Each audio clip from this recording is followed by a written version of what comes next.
एक और बात विकास सर, क्योंकि घरेलू फ्रंट पे जब आप निवेश करते हैं तो ये टेस्टेड एंड ट्रायल्ड है। पिछले कई सालों से आप देख रहे हैं घरेलू इन्फॉर्मेशन बहुत सारी अवेलेबल है और आप निवेश करना चाहते हैं तो आपको ये बात पता है कि ऑन एन एवरेज इक्विटीज आपको 15 से 17% का एक एवरेज रिटर्न दे देता है। तो क्या अंतर्राष्ट्रीय बाजारों में निवेश करना सेफ है, पहला? और दूसरा, क्या 15 से 17% की इक्विटी का रिटर्न एक्सपेक्ट करना वहाँ से जायज़ है या और ज़्यादा या कम हो सकता है? इंटरनेशनल इन्वेस्टिंग की जब हम बात करते हैं तो मैं आज की डेट में अभी मैं चाइना बेस्ड फंड या जापान बेस्ड फंड और उनकी बात नहीं कर रहा हूं, मैं स्पेसिफिकली यूएस बेस्ड फंड की बात कर रहा हूं, बिकॉज मेजॉरिटी ऑफ इन्वेस्टमेंट्स हमारी वहीं जाती हैं। सो यूएस में अगर आप इन्वेस्ट करते हैं तो आप सुमित जी देखेंगे पिछले कुछ सालों में एक ट्रेंड होता है कि रुपी डेप्रिशिएट करता है यूएस डॉलर के सामने में, तो वो 4%, 4.5-5% के आसपास का एवरेज रिटर्न आपको डॉलर डेप्रिसिएशन से मिल जाता है। प्लस जो उनकी रिटर्न होगी, तो यदि उनकी रिटर्न 10-11% भी हुई एवरेज रिटर्न, हालांकि अभी अगर आप पिछले 2-3 साल का ट्रेंड देखेंगे तो यूएस मार्केट ने बहुत अच्छा रिटर्न दिया है। इस साल जो 2022 शुरू हुआ वहां पे यूएस ने काफी नेगेटिव रिटर्न दिया, बट अगर उसके पीछे का देखेंगे 2-3 साल का एवरेज रिटर्न तो बहुत अच्छा रिटर्न था। सो हम ये बोलेंगे कि अगर आप 8 से 10 साल की अवधि ले लेते हैं या 5 से 7 साल की अवधि लेते हैं तो उसमें यूएस का रिटर्न आपको एक तो उनके जो स्टॉक्स की रिटर्न होगी या कॉर्पोरेट अर्निंग्स की रिटर्न होगी, यूएस की अपनी जो ग्रोथ स्टोरी है उसकी जो अर्निंग होगी, प्लस आपको रूपी डेप्रिसिएशन का जो है वो एडिशनल एक बेनिफिट मिल जाता है। मैं ये नहीं बोलूंगा कि आपको सुपर नॉर्मल रिटर्न मिलेगी, बट क्या होता है कि अगर आप अपनी कंट्री में पैसा लगा रहे हैं, कल को किसी वजह से आपकी अपनी कंट्री में रिटर्न नहीं आ रही तो आपके पास एक विकल्प है कि आप किसी दूसरे देश में पैसा लगाए। हो सकता है उस समय वो इकोनॉमी हमसे ज्यादा अच्छी कर रही हो तो आपको थोड़ा बहुत रिटर्न वहां से आ जाता है। ओके।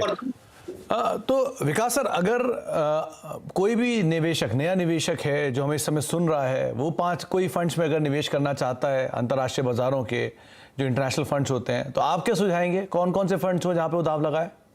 सुमित जी, क्या होता है कि मैं उनको यही बोलूंगा कि डायरेक्ट में ना जाके आप किसी एक बास्केट लीजिए, ईटीएफ या जिसको एक्सचेंज ट्रेडेड फंड जिसको बोलते हैं, to make it very simple, जो म्यूचुअल फंड द्वारा इंटरनेशनल फंड्स है, जैसे कोटक का नेस्डेक फंड है या मोतीलाल ओसवाल का नेस्डेक फंड है, नेस्डेक 100 फंड ऑफ फंड है, फ्रैंकलिन इंडिया का एक फीडर फंड है जो फ्रैंकलिन टेम्पल्टन की अपनी यूएस पेरेंट कंपनी है, उनके एक फंड में वो इन्वेस्ट करते हैं।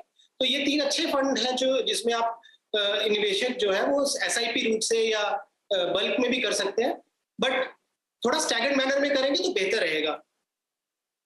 और लास्टली विकास सर, क्योंकि इसकी इम्प्लीकेशन का दूसरा हिस्सा आता है टैक्सेशन, तो टैक्सेशन कैसे इसका रीड करें कि जैसे घरेलू फ्रंट पे टैक्सेशन होता है अलग अलग म्यूचुअल फंड्स का, इक्विटीज का, क्या उसी तरह का टैक्स इम्प्लीकेशन इसका भी रहेगा?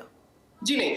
घरेलू में जो इक्विटीज की टैक्सेशन है वो लॉन्ग टर्म, यानी 1 साल के ऊपर अगर आप पैसा रखते हैं और आपका जो गेन है उस पर 10% का टैक्स लगता है। ये जो इंटरनेशनल फंड्स हैं ये फंड ऑफ फंड रूप से जाते हैं, तो ये डेट की टैक्सेशन होती है विच इज लाइक 30%। हाउएवर अगर आप 3 साल तक निवेश अपना बनाए रखते हैं, 3 साल के बाद आप लेके आते हैं तो आपको डबल इंडेक्सेशन से 20% का टैक्स लगता है। तो ये बेहतर यही होगा क्योंकि आप बाहर के देश में पैसा लगा रहे हो और इक्विटीज में लगा रहे हो, तो आपकी वैसे भी बाय डिफॉल्ट टाइम होराइजन 3 से 4 साल के ऊपर का होना चाहिए। तो यदि आप 4 साल करते हैं या 5 साल करते हैं तो 5 इंडेक्सेशन का बेनिफिट मिल जाएगा 5 इयर्स का। तो जितना ज्यादा आप समय निकालेंगे उतना बेहतर आपके लिए टैक्सेशन पॉइंट ऑफ व्यू से भी होगा। ओके। तो अलग अलग पहलू आपने अंतर्राष्ट्रीय बाजार में अगर आप निवेश करना चाहते हैं तो वो सुने कैसे आप अलग अलग पहलुओं के जरिए इस निवेश का हिस्सा बन सकते हैं।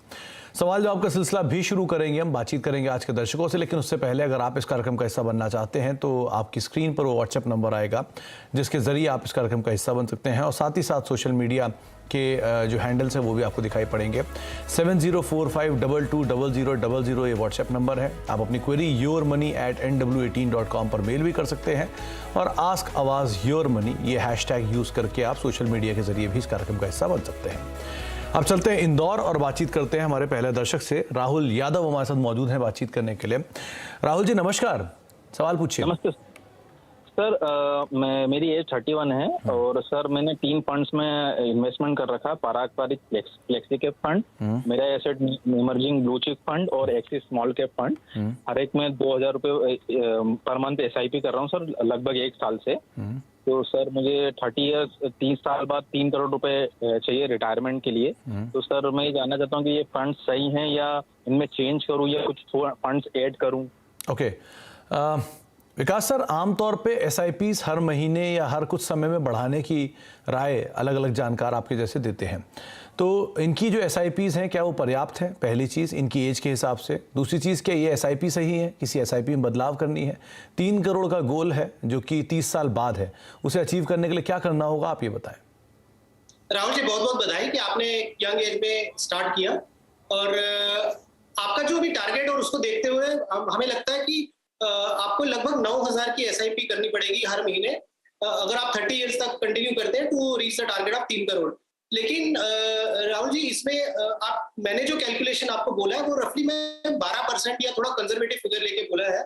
बहुत सारे म्यूचुअल फंड जो आप फंड्स कर रहे हैं वो फंड्स अच्छे हैं, तो उसमें तो मैं कोई आपको चेंज नहीं दे रहा हूँ, लेकिन यही फंड्स आपको 15-16% से भी ग्रो करेंगे तो आपका ये टारगेट जो है वो 30 साल से पहले भी अचीव हो सकता है, या फिर आप 30 साल के बाद वो 3 करोड़ के बदले हो सकता है 3.25 या 3.5 करोड़ हो। लेकिन मैं थोड़ा सा एक 12% का फिगर लेके चल रहा हूँ कि यदि बीच में कुछ साल अच्छे ना रहे तो। रही बात, आप जो अपना SIP जैसे जैसे आपका इनफ्लो बढ़ेगा आप बढ़ाते जाइए। आई एम श्योर कि आने वाले टाइम में आप 9 के बदले आप 10, 12 या 15,000 भी कर सकते हैं मंथली SIP।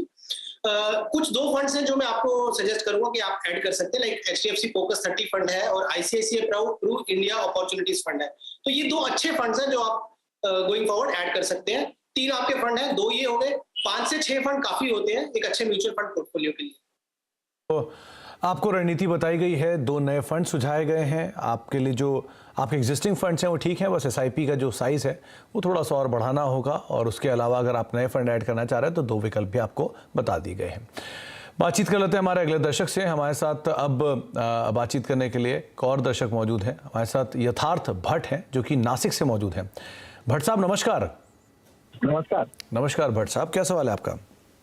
हाँ, अगले 20 सालों में 1 करोड़ का टारगेट कंप्लीट करना हो तो कौन सा मल्टी कैप फंड ऐड करना चाहिए और कितनी SIP करनी चाहिए? भट्ट साहब, आपने 5 करोड़ अपने सवाल में भेजा था, आपने 1 करोड़ पूछा। ये सॉरी 5 करोड़ का मैं बात कर रहा हूँ। नहीं तो इतनी जल्दी अपना लक्ष्य मत घटाइए आप, 4 करोड़ रुपए और आपको मिलेंगे। विकास जी, क्या करना चाहिए? इन्होंने 20 साल में 5 करोड़ का जो आकलन है वो करके रखा हुआ है, वो इनका लक्ष्य है। कितने की SIP इनको करनी चाहिए मंथली? दूसरा, कौन कौन से जो फंड्स हैं मल्टी कैप इन्होंने पहली प्रेफरेंस पर रखे हैं, तो मल्टी कैप फंड्स कौन कौन से होने चाहिए जो इनको अपने पोर्टफोलियो में शामिल करने हैं, और क्या इनका जो एंटिसिपेशन है 20 साल के लिए वो ठीक है, कुछ उसमें ज़्यादा कम कुछ करने की ज़रूरत लग रही है आपको? यथार्थ, अगर आप अभी मान लीजिए नए से शुरू कर रहे हैं और अभी तक आपने कुछ नहीं किया है तो आपको 50,000 का मंथली SIP स्टार्ट करना पड़ेगा 20 साल तक 5 करोड़ तक पहुंचने के लिए, ये मानते हुए कि अभी आपने कुछ नहीं किया। यदि आपकी कुछ ऑलरेडी इन्वेस्टमेंट है तो ऑब्वियसली वो थोड़ा बहुत ऊपर नीचे हो सकता है। मल्टी कैप स्ट्रैटेजी, आपने सही बोला कि मल्टी कैप स्ट्रैटेजी से आप स्टार्ट कर सकते हैं यदि आप नया शुरू कर रहे हैं। कुछ में 4-5 फंड आपको मैं सजेस्ट कर दूंगा जो आप अपना पोर्टफोलियो बिल्ड कर सकते हैं। For example IDFC multi cap fund है, कोटक इक्विटी अपॉर्चुनिटीज फंड है, Tata large and mid cap fund है, पराग पारिक फ्लेक्सी कैप फंड है। ये कोई 4-5 अच्छे फंड्स हैं जहां से आप अपनी शुरुआत कर सकते हैं। और जैसा मैंने बोला 50,000 से आप शुरू करेंगे तो ही 5 करोड़ पे आप पहुंच पाएंगे। अगेन डिस्क्लेमर ये है कि इसमें मैंने 12% के हिसाब से कैलकुलेशन किया है। यदि यही फंड्स आपको 15-16% के हिसाब से अगर ग्रो करते हैं तो आपका टारगेट थोड़ा जल्दी पूरा हो सकता है, बट एक 12% इज ए रियलिस्टिक फिगर।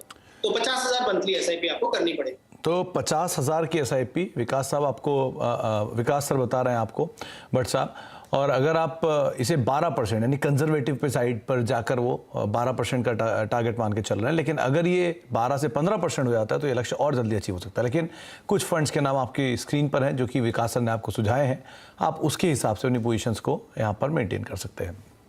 चलिए, एक ब्रेक का वक्त हो गया है, ब्रेक के बाद लौटेंगे और आगे भी हम विकास सर से बातचीत जारी रखेंगे। साथ ही साथ कुछ और इम्प्लीकेशन इंटरनेशनल मार्केट्स में निवेश करने को लेकर उस पर बातचीत करते हैं छोटे से ब्रेक के उस पर।